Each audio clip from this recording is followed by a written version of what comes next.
বন্ধুরা, আখের সিজন শুরু, আখ খাওয়া শুরু। এই যে 35 টাকায় নিয়ে নিলাম বিশাল বড় আখ। তুমি আমাদের হসপিটাল কালীবাড়িতে বসতে না?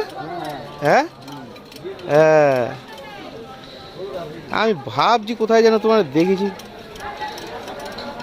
আমার বাড়ি তো হসপিটাল কালীবাড়ি। আমাদের বাড়িতেই তো মাল রাখতে তুমি, পেছনের বাড়িটায়। হ্যাঁ, ওই গলির ভিতরে। আরে বাবা, তুমি আর তোমার গিন্নি যেতে ঘাড়ে করে নিয়ে। হ্যাঁ, দেখেছো? তা যাও না কেন ওদিকে? ঝামেলা নাকি? বসলেও 300 টাকা দিতে হবে, না বসলেও 300 টাকা দিতে হবে, সারা বছর টাকা দিতে হবে। সারা বছর ওই বাজার কমিটিকে? কি জ্বালা! 300 350, মানে আখের সিজন না থাকলেও দিতে হবে? এ মা, এটা কেন?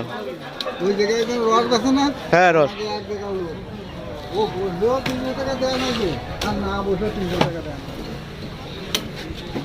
তা আমাকে তো পুরো ওই 4 মাস হতো বছরের সিজন। হ্যাঁ,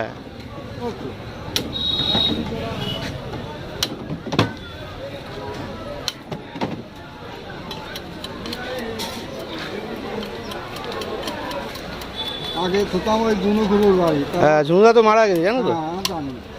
তারপর তখন তোমাকে এই মাথাটা একটু দিয়ে দাও, এখান থেকে কেটে জায়গা আছে পুঁতে দেওয়া। হ্যাঁ, একটু বন্ধুরা, একটা আখ নিয়ে নিলাম।